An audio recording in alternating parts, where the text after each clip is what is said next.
Hello students, आज हम लोग पढ़ेंगे स्टार्क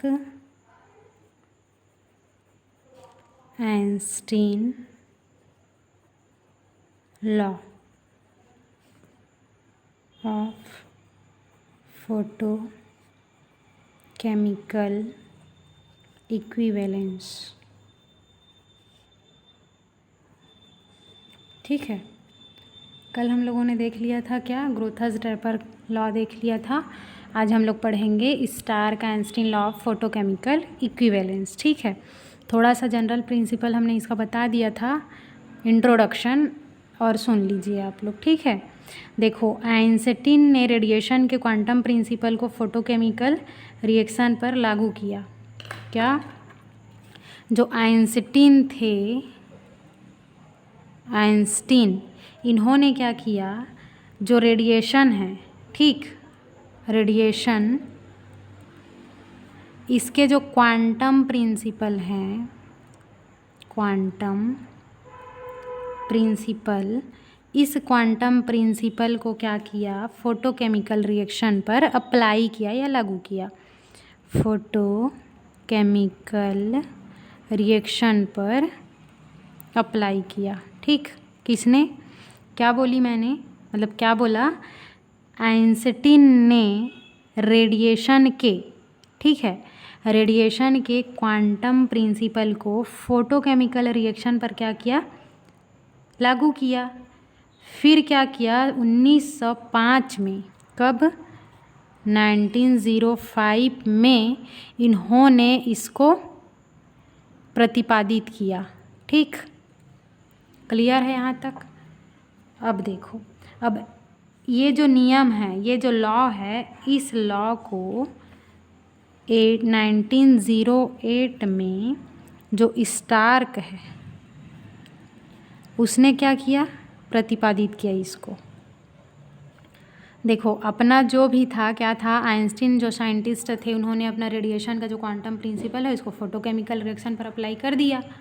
अब उसके बाद ये जो नियम दिख रहा है, इसको 1905 में इन्होंने अपना लागू किया। उसके बाद स्टार्क आए, फिर स्टार्क ने क्या किया, इसको फाइनली 1908 में प्रतिपादित किया। ठीक है, फिर इसके अनुसार जब हम देखेंगे तो क्या होता है, देखो, जब कोई मैटर फोटोकेमिकल रिएक्शन में पार्टिसिपेट करता है तो एब्जॉर्ब एनर्जी के प्रत्येक क्वांटम से केवल एक मॉलिक्यूल का ही अपघटन होता है। क्या समझे आप लोग, जब कोई मैटर, ये क्या है, हमारा एक मैटर है, ठीक है, ये क्या कर रहा है, एक सेकंड ना, देखो ये कोई मैटर है, ये क्या कर रहा है, फोटोकेमिकल रिएक्शन में पार्टिसिपेट कर रहा है। ठीक, पार्टिसिपेट करता है तो क्या करेगा, एब्जॉर्ब एनर्जी के प्रत्येक क्वांटम से केवल एक मॉलिक्यूल का हाइड्रोलिसिस से अपघटन करेगा। क्या समझ रहे हो, कोई मैटर है, ठीक है, ये मैटर फोटोकेमिकल रिएक्शन में पार्टिसिपेट कर रहा है, भाग ले रहा है। अब ये फोटोकेमिकल रिएक्शन में भाग ले रहा है, मतलब एनर्जी का क्या करेगा, एब्जॉर्प्शन करेगा ना। तो जितना एनर्जी ये क्या करता है, एब्जॉर्ब करता है, उसमें से प्रत्येक क्वांटम में से जितना भी क्वांटम वो एब्जॉर्ब किया है, उतने में से केवल एक क्वांटम को ही क्या करेगा, ये अपघटन करेगा। क्लियर है, ऐसा कौन बताया, स्टार्क आइंस्टीन ने। ठीक है, अब देखो इसके लिए इन्होंने क्या डेरिवेशन दिया। ठीक है, वो डेरिवेशन देखते हैं।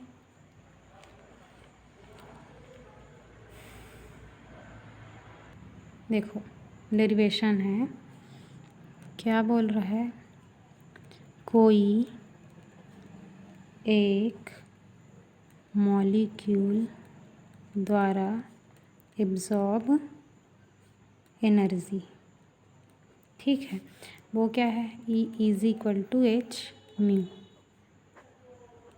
अब यहाँ पे हम लोग को बताना है, इसको हम लोग इक्वेशन नंबर फर्स्ट दे देते हैं। ठीक है, अब देखो यहाँ पे एच क्या है, प्लैंक्स कांस्टेंट है, फिर म्यू क्या है, ये एब्जॉर्ब रेडिएशन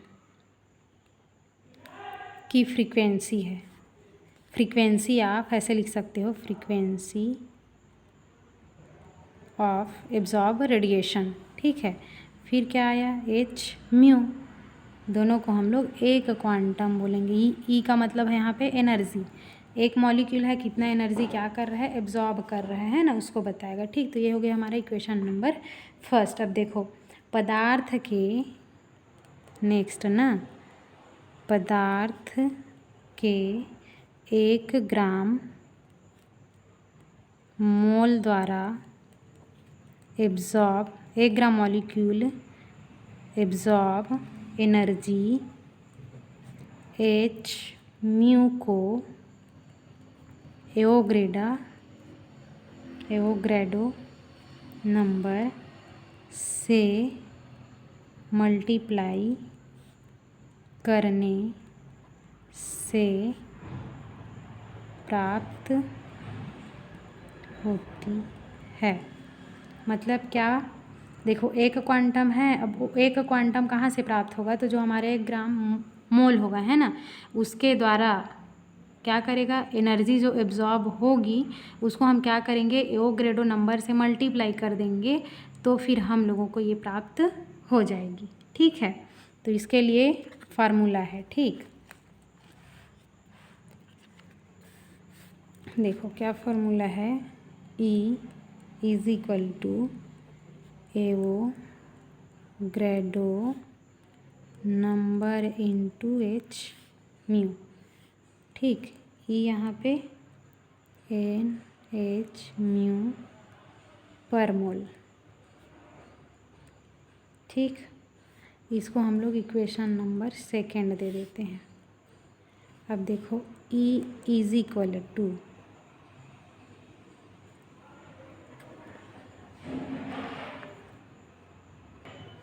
क्या हो जाएगा, NH into C upon lambda पर मोल, ठीक। इसको इक्वेशन नंबर 3 दे दो। अब ये आया कहाँ से, तो जो हमारा म्यू होता है ना, म्यू इज इक्वल टू होता है C अपॉन लेमडा, ठीक है। अब यहाँ पे हम लोग बता देते हैं वेयर, यहीं साइड पे लिख देती हूँ, ठीक है। क्या लिखोगे, where N is equal to एवोग्रेडो नंबर, और यहाँ पे क्या है, ये सॉरी ना, C इज इक्वल टू क्या है, वेलोसिटी ऑफ लाइट, प्रकाश का वेग है, ठीक है, वेग है। फिर है लेमडा, इसको हम लोग तरंग दैर्घ्य या फिर क्या बोलते हैं, वेवलेंथ। क्लियर है यहाँ तक, ये समझ आया कैसे कैसे हुआ।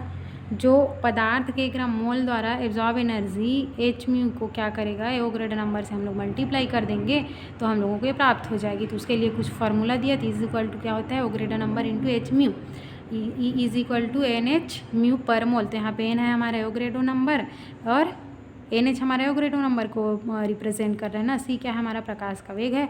तो म्यू इज इक्वल टू होता है क्या, C अपॉन लेमडा, तो हम लोग उसके जगह पे ये रख देंगे, ठीक है। फिर आगे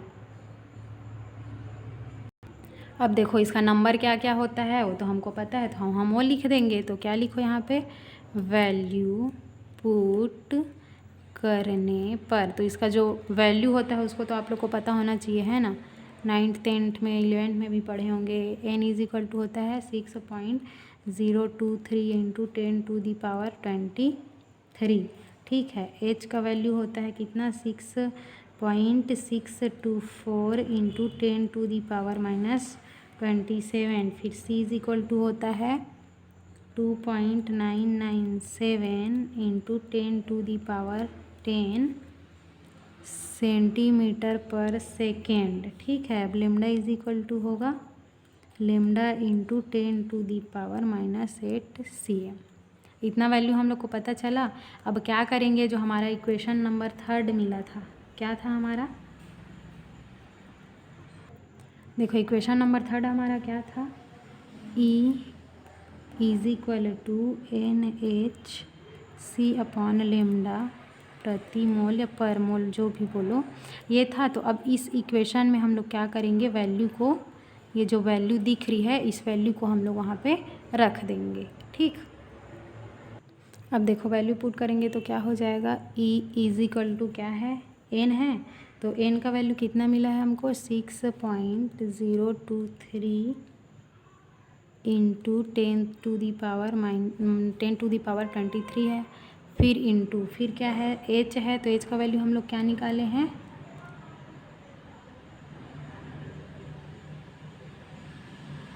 क्या निकाले हैं, 66 है क्या,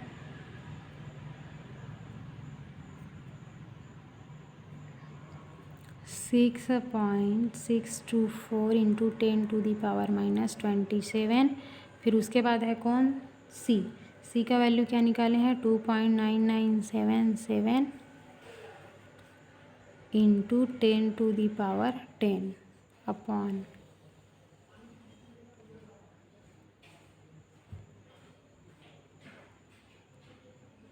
लेमडा की वैल्यू क्या है, लेमडा इंटू 10⁻⁻8। इसको हम लोग इक्वेशन नंबर 4 दे देते हैं। ठीक, अब देखो, अब इसको जब आप लोग सॉल्व करोगे तो क्या आएगा answer, E is equal to 1.196 into 10⁻6 upon lambda ergs mole -1। ठीक, ये आएगा, इसको इक्वेशन नंबर 5 दे दो। आप लोग चाहो तो सॉल्व करके देख सकते हो। अब देखो इसको कैलोरी में देखेंगे तो क्या होता है, 1 कैलोरी इज इक्वल टू होता है 4.184 इंटू 10⁻7 अर्ग होता है। ठीक है, ये होता है। तो अब 1 कैलोरी निकाल रहे हैं तो इसको अब कैलोरी में देखेंगे तो क्या हो जाएगा, 4.184 इंटू 10⁻7 अर्ग इज इक्वल टू क्या होगा, 1 कैलोरी होगा, मतलब जस्ट अपोजिट ना। 1 कैलोरी बराबर क्या हो रहा है, 4.184 इंटू 10⁻7 अर्ग हो रहा है। तो 4.84 इंटू 10⁻7 अर्ग इज इक्वल टू क्या होगा, 1 कैलोरी।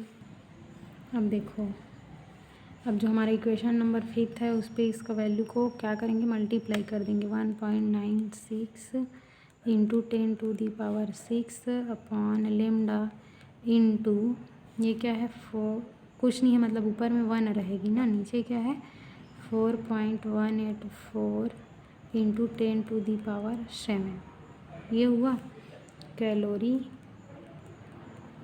पर मोल हो जाएगा। ठीक, अब देखो, अब इसको सॉल्व करेंगे तो क्या होगा, E is equal to 1.96 into 10⁻6 upon lambda into 4.84 into 10⁻7। अब इसको हम लोग 1000 के साथ मल्टीप्लाई करेंगे तो हमारा आंसर आ जाएगा किलो कैलोरी पर मोल। ठीक, अब क्या होगा, E इज इक्वल टू, जब इसको आप लोग सॉल्व कर लेंगे तो इतना आएगा 859 into 10⁵ upon lambda kilo calorie पर मोल। यही इसकी आंसर हो जाएगी। ये स्टार का आइंस्टीन का ना डेरिवेशन है। ठीक है, देखो इतना डेरिवेशन आप लोग को कुछ नहीं करना है, बस उसका उन्होंने जो आइंस्टीन है अपना जो इक्वेशन दिया उस इक्वेशन पे वैल्यू रखना है, और जो एगोरेडा नंबर होती है उस नंबर यदि आप लोगों को पता है तो बस वो जो इक्वेशन आया है उस पे वैल्यू को रख दो, सॉल्व कर दो, फिर आएगा वो आएगा। उसके बाद कैलोरी में निकालेंगे, कैलोरी में निकालेंगे तो 1 कैलोरी इज इक्वल टू होता है 4.184 इंटू 10⁻⁷ अर्ग होता है, तो उतना अर्ग बराबर 1 कैलोरी होगा। तो दोनों को क्या करेंगे, जो अर्ग निकाले हैं उसको कैलोरी के साथ मल्टीप्लाई कर देंगे, जो आंसर आएगा वो हमारा किलो कैलोरी मोल में निकल जाएगा। अब उसके बाद लास्ट में देखो 1 मोल पदार्थ द्वारा अवशोषित ऊर्जा को हम लोग 1 आइंस्टीन कहते हैं। तो ये जो होता है E डायरेक्टली प्रोपोर्शनल हो जाएगा किसके, 1/λ के। तो इसको हम लोग क्या बोलेंगे, 1 मोल पदार्थ द्वारा, मतलब 1 मोल पदार्थ द्वारा एब्जॉर्ब एनर्जी को 1 आइंस्टीन कहते हैं। समझ आया? जो शुरू में डेफिनेशन बताया गया था वो यहाँ पे क्लियर हुआ। 1 मोल पदार्थ द्वारा अवशोषित ऊर्जा को हम लोग 1 आइंस्टीन कहेंगे, तो ये क्या होगा, E डायरेक्टली प्रोपोर्शनल 1/λ। ठीक है, क्लियर है यहाँ तक? अब हम लोग नेक्स्ट पढ़ेंगे क्या इस फोटोकेमिस्ट्री में, जैवलॉन्स्की डायग्राम। क्या पढ़ेंगे, जैवलॉन्स्की डायग्राम। मेरे ख्याल से ये तो समझ आ गया होगा। ठीक है, नेक्स्ट हम लोग देखते हैं, नेक्स्ट वीडियो में देखेंगे क्या, जैवलॉन्स्की डायग्राम। ठीक है फ्रेंड्स, थैंक यू।